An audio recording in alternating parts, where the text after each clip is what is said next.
everyone, and welcome to some more Naya Wrestling! It is me here, Mark Silvester, and welcome today, guys, to another episode of the Big 4 pay-per-view review. Now, what the Big 4 pay-per-view review is, it's where I do a review of one of the Big 4 pay-per-views from the WWE. These could be anything from WrestleMania, SummerSlam, Survivor Series, or the Royal Rumble.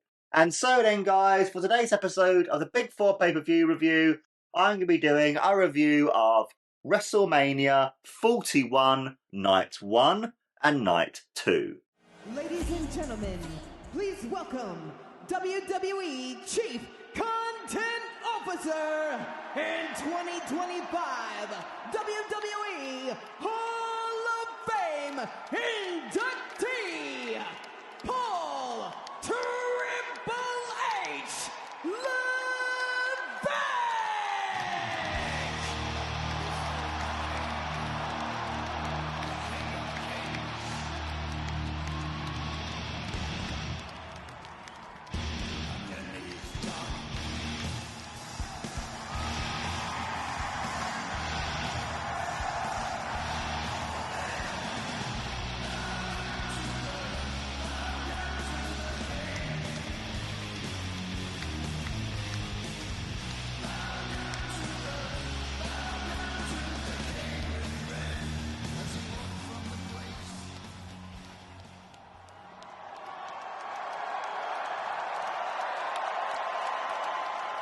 It is my distinct honor to welcome you to Las Vegas,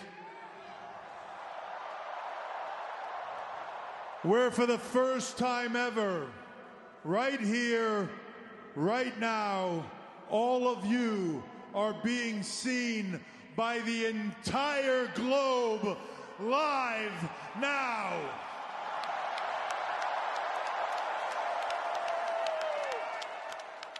So with that said, welcome to WrestleMania!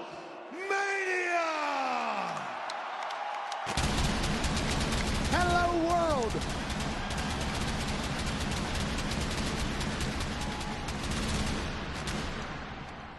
And to begin with Night 1, guys, we had the match between Jey Uso versus Gunther for the World Heavyweight Championship. Now, for me, guys, I thought this match was good. It showed off, for example, with it through both men's entrances, just how over Jey Uso is, and just how over as a heel, and just how much of a badass Gunther is. I mean, with Jey Uso alone, you had for a good 5 to 10 minutes everyone yeeting and supporting him and stuff, and it's so cool to see how over the man is and stuff.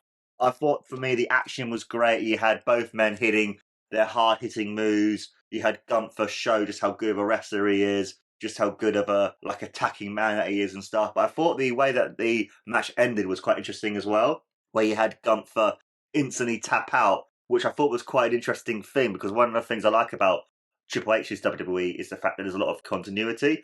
Where you had before, where Gunther is someone who doesn't like being in a submission move, where when he lost his UK Championship to Ilya Dragunov on NXT, that was done by a submission and stuff, and he tapped out quite fast. And I thought that was quite an interesting thing to happen. And when after the match had finished, you had a really cool moment where Jimmy Uso and Jey Uso hugged to send the fans home happy. And the next match we had, guys, was between the New Day versus the War Raiders for the World Tag Team Championship. For me, guys, I thought this match was another good match. I felt a bit bad for the War Raiders because they didn't really get much of a reaction. But then, obviously, with the tag team divisions in WWE not being all that great, it was not really surprising. But I thought the way that they had the New Day win with cheating ways and how they're incorporating more into their really amazing and great heel characters, that I really enjoyed that. And it'll be really interesting to see and what's going to happen with the New Day in the future. And the next match we had, guys, was between Jade Cargill versus Naomi. Now, for me, guys, I thought this match was brilliant. I thought this match was great. I love the way that how both women came out looking amazing, looking at the it factor like Naomi. You got the new caution, kind of inspired to me with the Owen Hart when he was part of the Nation look and stuff. I thought it was really, really cool. And also as well, Jade Cargill came out looking like a badass, looking like a goddess. Like, she's that wrestler who, where I feel, for me, if they were able to train up to be a lot more better, and even though in this match I felt she did really, really well, like one of the moves that she did that I'm going to talk about in a minute was bloody brutal, and I thought, for me, if that was the ending of the match, would have been amazing. I feel, for me, that she has that it factor, that she has the it factor, that she has that look and that essence and presence about her that you're like, all right then, this woman is amazing, this woman is like truly, truly good. But I thought, for me, the way that they had both women equal with each other and stuff, but the way that they had Jade Cargill do that amazing power bomb onto Naomi was insane. And even though she won with the Jaded, I wanted her to win with that power bomb because it looks so brutal, it looks so nasty, that I think, for me, that would be a really good finishing move, because it just, even the look of that move in itself is truly amazing. And I cannot wait to see what the future holds for Jade Cargill. And the next match we had, guys, was between Jacob Fatu versus LA Knight for the United States Championship. I thought it was quite interesting as well for someone who's been such a big part of WWE for the last 6-7 months in Solo Sikoa. It was quite interesting to see him just come out with Jacob Fatu. But I did really like the fact that they had LA Knight come out in the Lamborghini / like sports car kind of thing. I thought it was really, really cool. Both men working really well together. I love the fact that they made Jacob Fatu nearly lose against LA Knight as well. I thought it was a really cool thing as well too, that after the match, and you had the backstage promo from Jacob Fatu mentioning how he's a new champion stuff now, because obviously Jacob Fatu won the match. I thought it was a really cool moment that he put over LA Knight as well, just to show just how amazing LA Knight is, and just to show just how good that LA Knight was as an opponent, for him to feel like he had to go out more and he had to show more as well to win. But the way that he won was using his amazing, and I do mean amazing, moonsault. And I cannot wait to see what the future holds for Jacob Fatu. And the next match we had, guys, was between El Grande Americano versus Rey Fenix. Now, I thought this match was really cool, guys. I thought the fact that even though Rey Fenix has only just recently started in WWE, he is obviously the brother to Penta. But I thought it was quite an interesting thing as well, too, that on the SmackDown before WrestleMania, Rey Mysterio injured himself, so they kind of took him out to then put in Rey Fenix. And I thought, for a man who's only had a few matches in WWE, I thought he worked so well in the WWE experience. You can just see just how much being at WrestleMania meant to him. You can see also as well just how much it also meant to Penta as well, who was watching in the crowd, watching his brother wrestle, because that's just amazing just to see the brotherly love between both men. And I think as well, as much as I fucking love El Grande Americano and how much it's kind of taken the mick out of the Lucha Libre history, I love the fact that when he came out, it was very much a sort of like 1950s, 60s silhouette. But I also loved as well just how good of a wrestler Chad Gable is to be able to do this sort of stuff. And I really loved as well that he put the metal thing into his head and he hit the headbutt for the win. And I thought that was really, really interesting too, because they want to put over El Grande Americano. They put over Rey Fenix just to show how good he was. I'm so looking forward to seeing what will come of El Grande Americano. And it'll be really interesting to see if, when they do in the future, especially now that WWE own AAA, if they ever do a mask versus mask match at Worlds Collide. And the next match we had, guys, was between Tiffany Stratton versus Charlotte Flair for the WWE Women's Championship.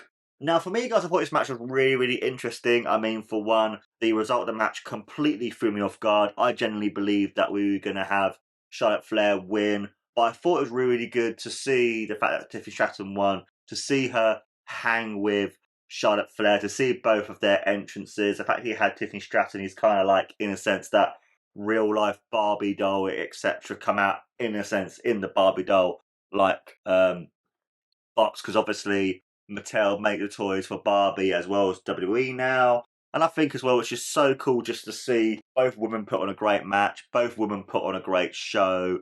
And I think for me, with the fact that they had Tiffany Stratton win, it'll be really interesting to see what's going to happen in their rivalry in the future, just to see if, just to see how Charlotte Flair reacts to Tiffany Stratton because she won. just to see how Tiffany Stratton would be like. Would they kind of add more of a heel edge to her? Because even though she's alright as a face, she's always been that better heel, where if they were kind of use that faceness, have that kind of like heel edge and heel tendencies to her as well too. Because as much as I think her character's great, I honestly prefer her as the heel, and I think if they add more of those heel tendencies, it will make her, to me, a more interesting character. Because I feel for some people, as soon as they turn face, they kind of lose what made him so popular and made him so great. And after this great victory, what is next for Tiffany Stratton? And the next match we had, guys, was the main event of night one. And this is between Seth Rollins versus CM Punk versus Roman Reigns. I thought for me, the entrances for all three men was amazing. I loved the thing, because obviously they had Living Colour come out to perform CM Punk's theme tune. I absolutely adored the This Fire Burns video. I kind of wanted him to come out to This Fire Burns, but I love the fact that they had the band perform for Punk, and the fact you can see Punk when he came up with Paul Heyman, because it's also to do with the favour that he wanted, that because obviously he helped at War Games, then Roman won, and then obviously he had the match between Roman and Sosako at Raw, to who would then become the chief of the Bloodline and stuff, and through that favour and him being in main event at WrestleMania because he was against Roman and Seth, and then he actually wanted Paul Heyman, so he had Paul Heyman come out with CM Punk. I thought that was really cool. And I just think for me as well, it was just amazing just to see Punk's feelings and Punk's sort of like emotion come through, to be like, oh, I'm now main evented WrestleMania. I know some people might say, oh, it wasn't actually the main event of WrestleMania, it was night two, but it's like, well, fuck off. Like, other people main evented night one, and still it's been the last match of that particular pay-per-view, that particular show, you know, it'll be still a bloody main event. And I think for me, this match was great. This match was amazing. You had all three men work so well together. You could see the hatred between all three men. It was a great match. All three men with some amazing false finishes, some amazing so close moments between each wrestler winning. Like, there were several points where I thought Punk was going to win. There were other moments where I thought Punk was going to lose. There were moments where I thought Roman was going to win, or Roman was going to lose, or vice versa, etc. And I think for me, the finish of the match was insane, where you had Paul Heyman grabbing a chair. He was going to give it to Punk. He then lows blow Punk. And I thought, oh, actually, is he going to go with Roman? But then actually, no. He then lows by Roman Reigns. And it ends up being with Seth Rollins, which I thought was really interesting, because it now gives Paul Heyman an extra edge of character to kind of be like, all right then, so he's now screwed over Roman and Punk. So it'll be interesting to see what's going to happen through that and stuff, and just how it's going to be like, all right then, what's going to happen now with the Roman and Punk? Are they going to tag team together against the new Dangerous Alliance, the new Paul Heyman guys, etc.? And I just think for me, it's a really interesting story. It'll be interesting to see if Roman is still going to be the tribal chief, and just to see how different it's going to be for him. Is he going to go more towards his original character? Is he now going to develop this character because now he's like, my wise man is now gone, so I'm now in a sense by myself, but actually I've got this ally in CM Punk who now wants to fight and beat up Seth Rollins and etc, you know? I just think for me it's a really interesting thing, and that's why I think for me, as much as I wanted CM Punk to win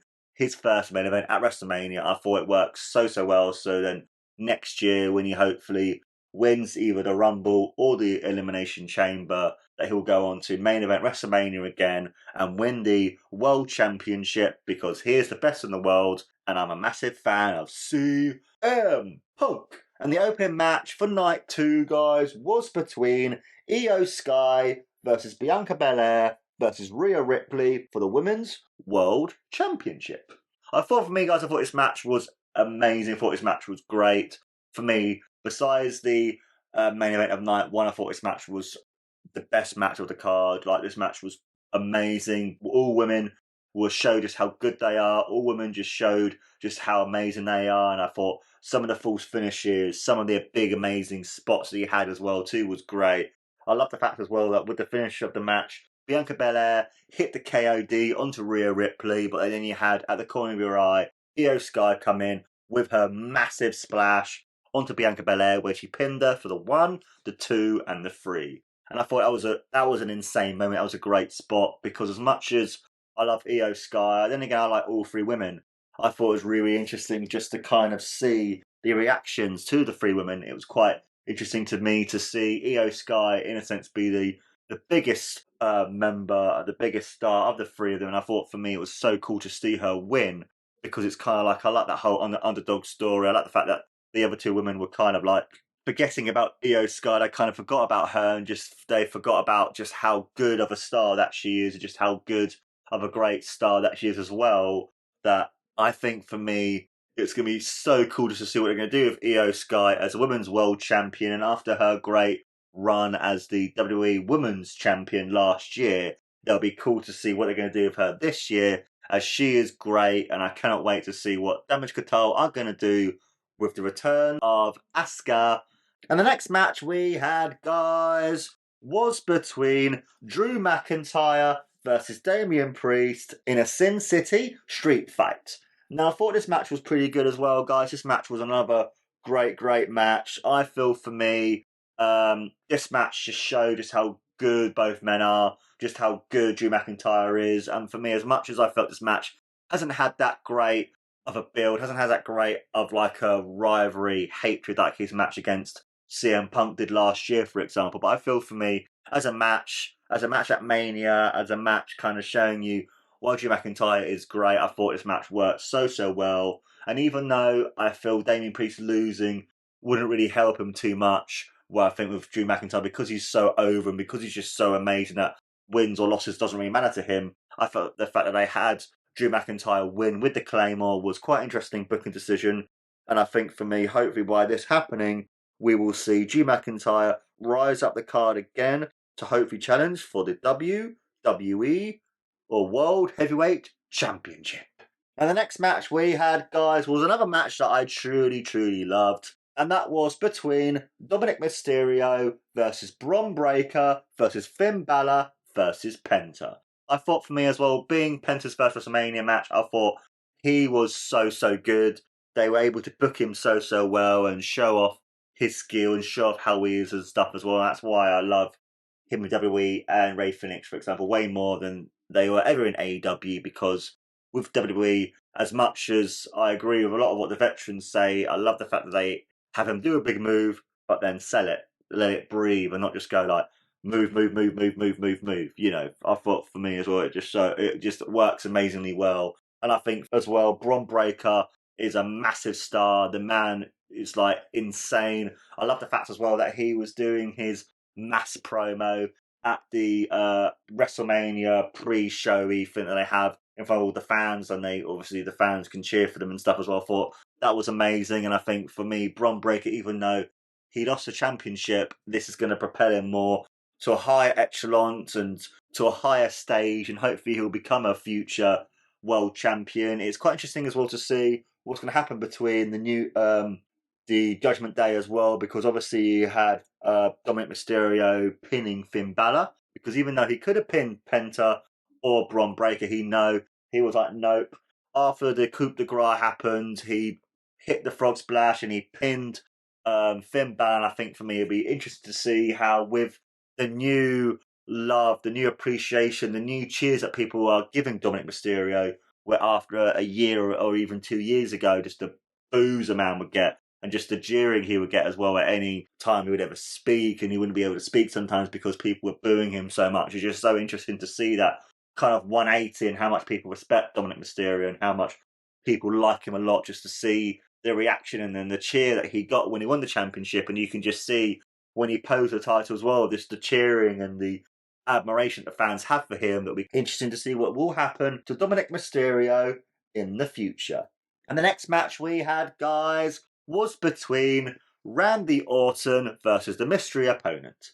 Now, the mystery opponent I was kind of like, who's it going to be? And then I was like, because I was quite tired being night 2 after staying up till 4 in the morning the previous night and only having a few hours of sleep, and then trying to catch up with some sleep on my way back from a family event, etc. But then when I heard the say his name and he appears, I instantly woke up again. I was like, fucking hell, what happened? What? It's Joe Hendry. Holy fucking shit. And it's just so cool to see Joe Hendry going out there. You can see in his face just the happiness he was to be there and stuff. And even though, yes, he lost in 3 minutes against Randy Orton. For one, he was injured.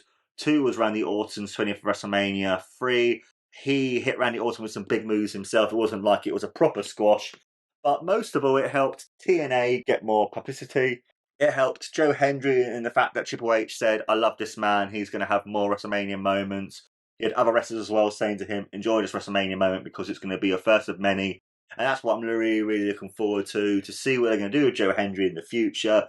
Just to see how over he was, just to see how he was one of the most popular wrestlers of both nights. The fact that he had such a big reaction, it's just awesome to see. And I cannot wait to see what's going to happen to Joe Hendry in the future in the WWE. And the next match we had, guys, was between Logan Paul versus AJ Styles.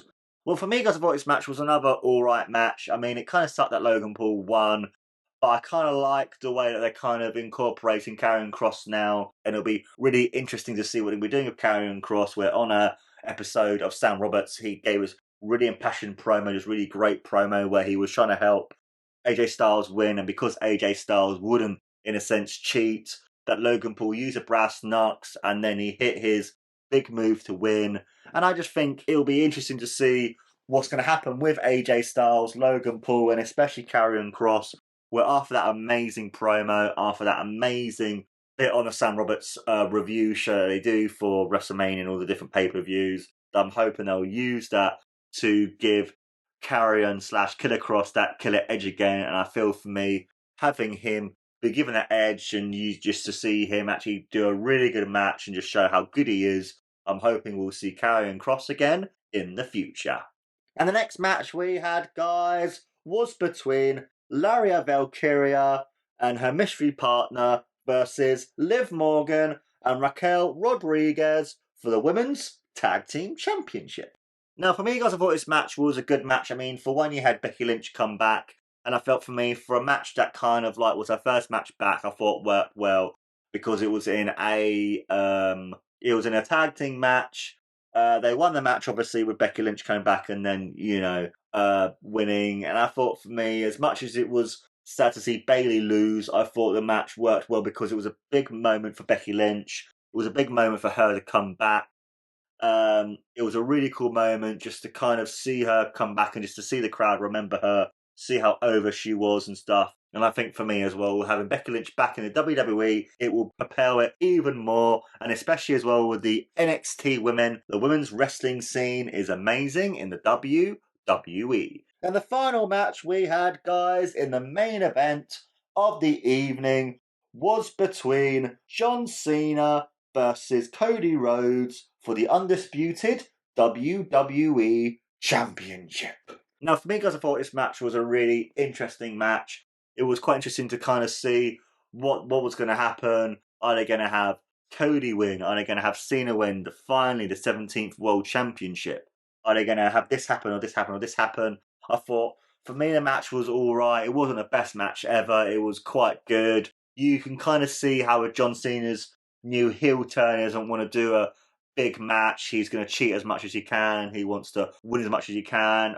One of the things I loved about this new John Cena character as well is that when he came out, you could just see the hatred he had for the fans now. You could just see him being like, nah, I ain't giving anything to you. I ain't giving anything for you. And like he had, when he came out, blocking obviously his face and all that kind of stuff. And when he won the championship with the help of Travis Scott, and then hitting the low blow with the title belt after giving Cody all these different finishing moves and stuff, and then obviously that being the end of the match, I thought it was quite interesting to see Cena when he won. He had the title belt basically on his backside, basically saying to the fans, yep, nope, this is what I think of you, this is what I think of the championship belt, this is what I think of the fans in general. I thought that worked so well, and I think it's quite interesting as well. As much as I kind of felt this whole heel run has been a bit weird because it's like, all right, The Rock was there, but he wasn't there.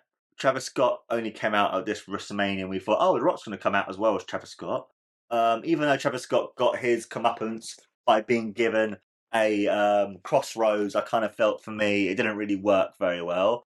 I also felt as well that with this match happening and with this whole sort of thing happening as well, it kind of gave a bit of a sour taste to the end of Cody's reign, because he was able to survive this and survive that and survive these big moments and stuff, especially with his match against Kevin Owens that he lost to a low blow and a belt shot, you know. But then at the same time, it works as well with Cena because he won by cheating. He's like, you know, I don't want to give anything to you fans. I'm not going to give anything to you. And I thought it was quite interesting as well too, because it's a really weird 180 now of how much, even though Cena's a heel, the fans are still cheering for Cena because of that respect for him. And I felt a bit bad for Cody, where there was even some moments where even the fans were booing Cody because he was getting his comeback on Cena. He was doing his big moves to John Cena. But I think for me, by having John Cena win, it's really interesting because, for one, it's now made him, besides obviously Ric Flair's unrecognised world championships, as a wrestler who has won the most amount of world championships. It has made Cena the man who is like, we're going to be retiring soon. He's like, no, the title belt lineage is going to end. This is going to be from now the lineage of the WWE Championship. I'm going to make the WWE Championship lose its luster, lose its lineage. I'm going to make you hate professional wrestling. I'm going to make you hate wrestling, the thing that you love more than anything in life. You're going to hate it. I thought it was really, really cool. And I'm quite interested to see, especially as well with John Cena only having about another 30 appearances left, what's going to happen with John Cena, what's going to happen with the WWE Championship, and how his heel turning is going to turn out, and will he become a babyface again in the future? For me, guys, I thought my match of the night would have to go to the triple threat match between both triple threat matches. I thought for me, both triple threat matches worked so well in different ways. It helped propel and it helped give all 6 participants in their particular match and they were so over, they were so amazing, so great. And even though, yes, I will say that CM Punk lost, I felt for me it might work even better, because it's one of those things with wrestling and WrestleMania in general, that it never ends on that night. There's always more that's going to happen. And we might look back at this WrestleMania and be like, even though CM Punk lost, he might go on to next year's WrestleMania and win the championship, win a big match at WrestleMania, hopefully win another main event at WrestleMania as well. I thought it was quite cool. Also as well, with other triple threat match, being the women's match, it was just so cool just to see how people were underestimating Io Sky, just how good Io Sky was. And I cannot wait to see what's going to happen with Io Sky and who she'll be wrestling next. Will they be having a rematch between all 3 women? Will they have her against Bianca Belair, or would they have her against, for example, Rhea Ripley, or even like when they brought up Stephanie McCaw and Julia, or would they maybe bring up Roxanne Perez to see what's going to happen with her and stuff as well? So I just think, for me, it's amazing. These 2 matches were great.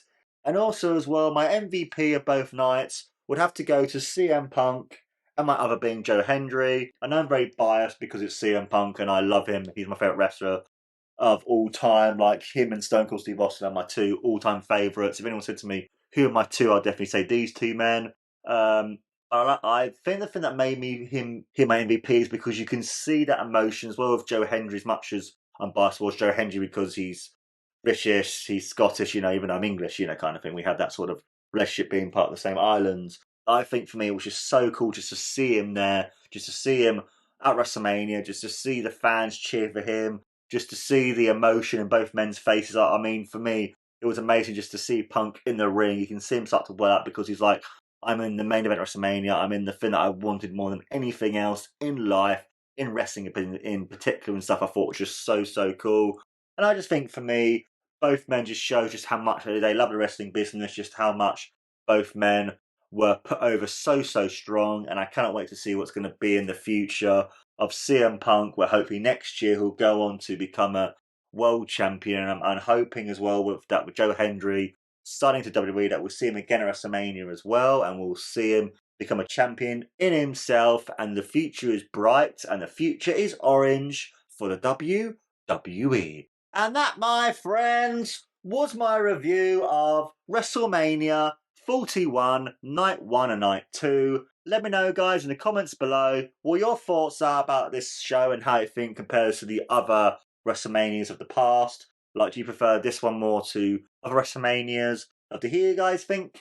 And also as well, guys, please don't forget to like, follow and subscribe to No Wrestling. This has been No Wrestling, guys. I have been your amazing host, as always, Mark Silvester. And don't forget, guys, to take care and always remember, it's WrestleMania!